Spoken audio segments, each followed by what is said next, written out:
Another positive showing for the market today. It seems as though the positive sentiment has re-entered this market as we look forward to Q1 results coming out of the banks.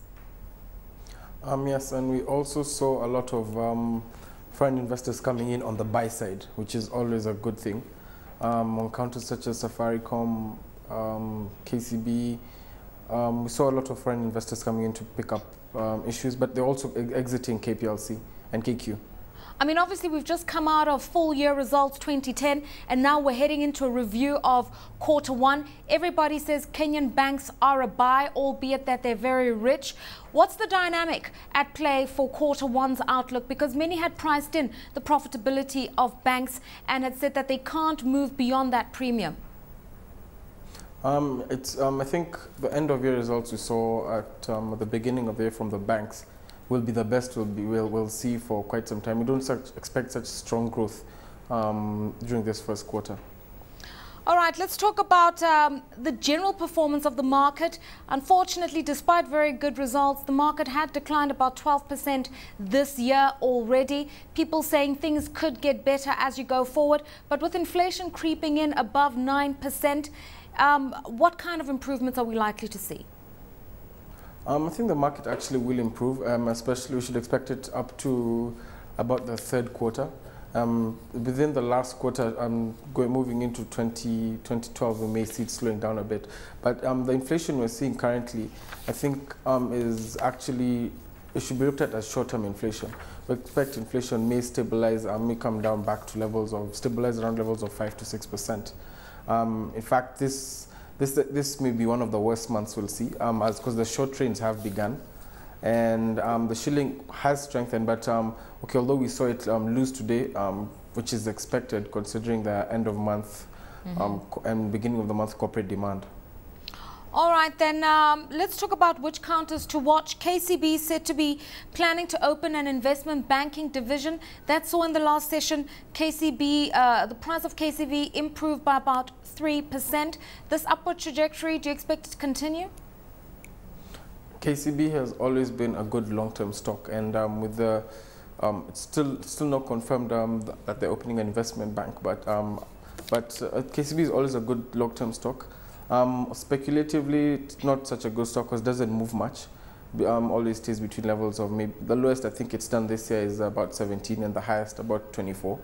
But yeah, it is a stock to watch. Other financials also stocks to watch, and going forward, also agricultural stocks, people have also started coming to them quite a bit.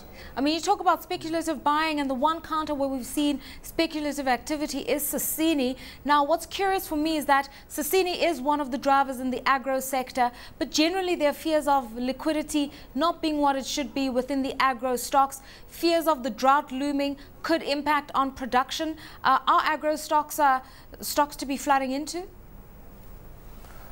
The drought, which has not been confirmed, is that we've seen the short-term rains have begun, and also by the strengthening of the shilling, we should expect that will also have an impact on agro stocks, especially a stock such as Sasini. Although the liquidity may be a problem, but if you could get on your hands on some, yes, I would go into Sasini.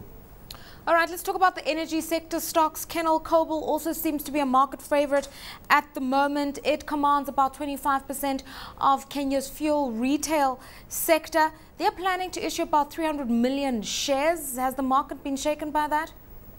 Yes, we saw quite a lot of activity today, especially from foreign buyers on Kenyan Cobalt.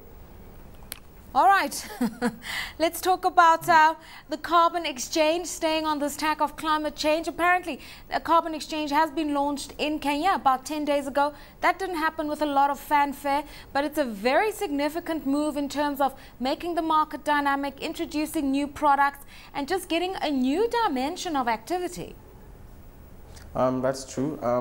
Although what we see in the Kenyan market is there's usually quite a slow uptake of new products.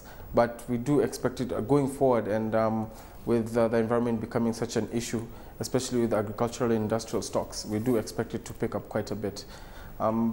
Looking at our market, especially as you mentioned, inflation, and for example, in the fixed income market, for today we actually saw quite a bit of activity. Also in the past week, Thursday and Friday, and the MLF Market Leaders Forum met today and decided on the paper they're issuing this month. They're actually doing a 2-year and reopening to a 15-year paper.